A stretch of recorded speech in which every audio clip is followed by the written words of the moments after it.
All right, hello once again. This is Jeff Scott of Rankin Technical College, and as part of the Rankin Technical College AWD1000 Web Development Technologies class, I'm creating a series of video presentations that are based on the PowerPoint slides that come with Murex, JavaScript, and jQuery 4th edition. And so far,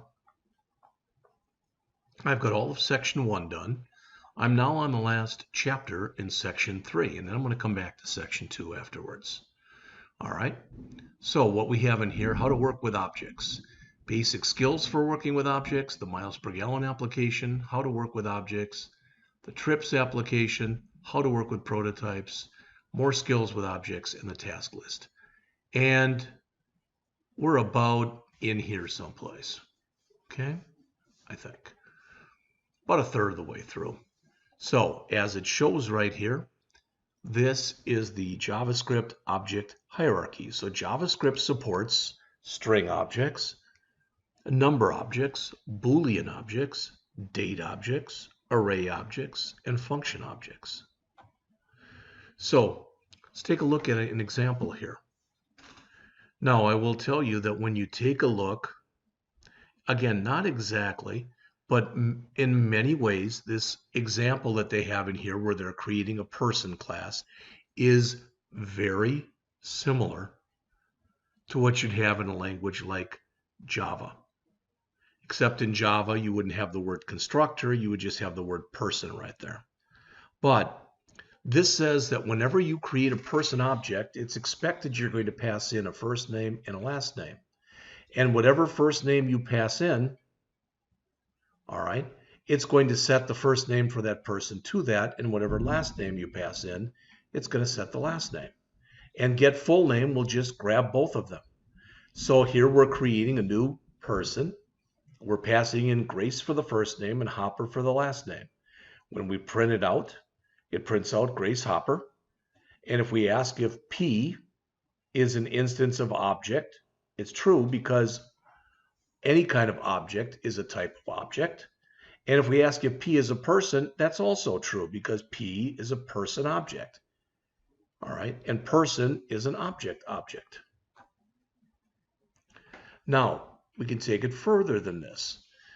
And again, if you look at the word, the first word that you see in yellow there is the word extends. Same word that you use in the Java programming language. So what we're doing is we're starting to create what's called now a class hierarchy. We're saying that an employee extends person. What that means is an employee is a person. So if we create a new employee, it has to have a first name and a last name and a hire date passed in. And to call super means, hey, I'm going to let the parent, which is person, the parent is going to handle F name and L name, and I'll be responsible for the hire date. So when we do create a new employee like this,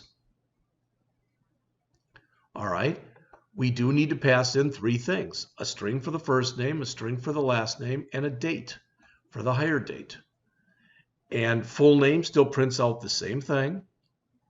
The hire date prints this out. And notice, is an employee a type of person? Yes, it is, because that's what it's extending. Is an employee a type of employer? Emp, I should say. Yes, it is. In fact, I believe if we ran here console.log emp instance of object, it would also display true. All right. So that's just a little bit, and when I say a little bit, I really mean that, a little bit regarding inheritance. All right. So here's a number array class that uses inheritance. Now, what's different from this one? Well, look at the class that we're extending. We're extending array, and remember, array isn't ours. Array is an actual JavaScript type of object class. All right. So we can do that, and we can call super first, and then we can add our own stuff to it. Okay, we can override things, which means that by default it works a certain way, the parent makes it work a certain way, but we can go and override that, meaning we can have it act the way we want. I always give people this example, and maybe it's not a good one, but it's the one I've always used, and that is, okay, you've got a husband and wife that get married. The husband has a big nose. The wife has a big nose. They have a child. There's probably a pretty good chance that child will have a big nose. So what can that child do? Well, the child can live with the big nose, or the child can get a nose job, right? But it's not like the child can basically just go and take their nose off and replace it with a different one.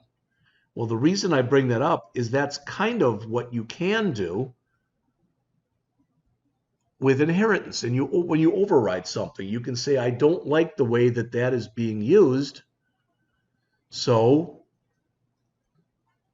I'm going to overwrite it or make my own copy of it.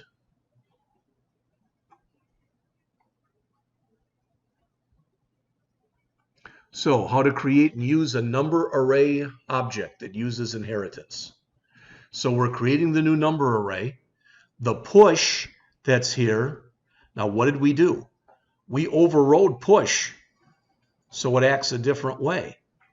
But everything else that's in here that we might use, array length, toString, it's getting that from the array class. The only thing that we're giving it is an overridden push method to make it do what we want it to do.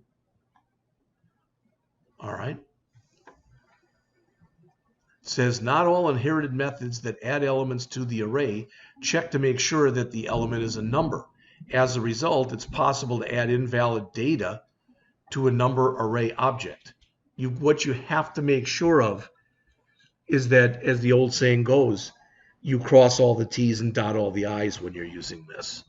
So it makes sense to use inheritance when one object is a type of another object. Like again, like an employee is a type of person. When both classes are part of the same logical domain, they're both people.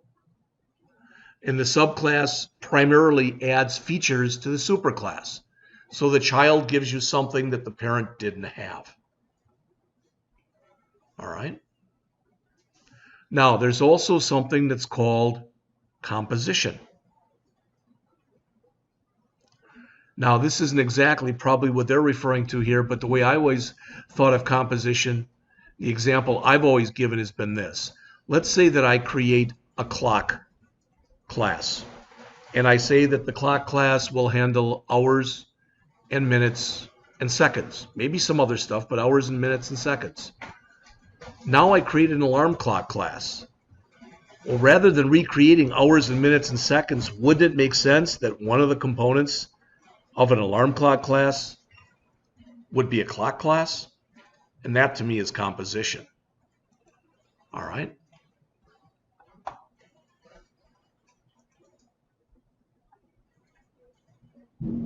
So they've got their own example in there, and you can go ahead and take a look at that. All right, it makes sense to use object composition when one object has a type of another object. That's what I just mentioned to you. And the subclass restricts access to features of the superclass. All right. Now, composition again is when one class is composed of another class, maybe other things as well. Encapsulation, what you do with encapsulation is you only show the user what they need to see, and the actual implementation is hidden from them. I always give this example. Some people like it, some people think it stinks as an example. But if I type in 367 right here, and I click that, no, that's not the one I want. If I type in 367 and I type in and I click, there we go, the 2x, that gives us the square root, right? I don't know how that happened. I know what buttons to click because that's my interface. I don't know the implementation underneath the covers, all right, that made that happen. It's encapsulated from me. And in fact, when you combine encapsulation and data hiding, basically what we're saying is you only want to show the person using the class what they need to get their job done, but you don't want to show them how it's done. All right. You may or may not be able to hear this behind me, but it's raining like crazy, and I'm afraid I might lose power. So I'm going to stop this particular example I'm going through now, this video, early.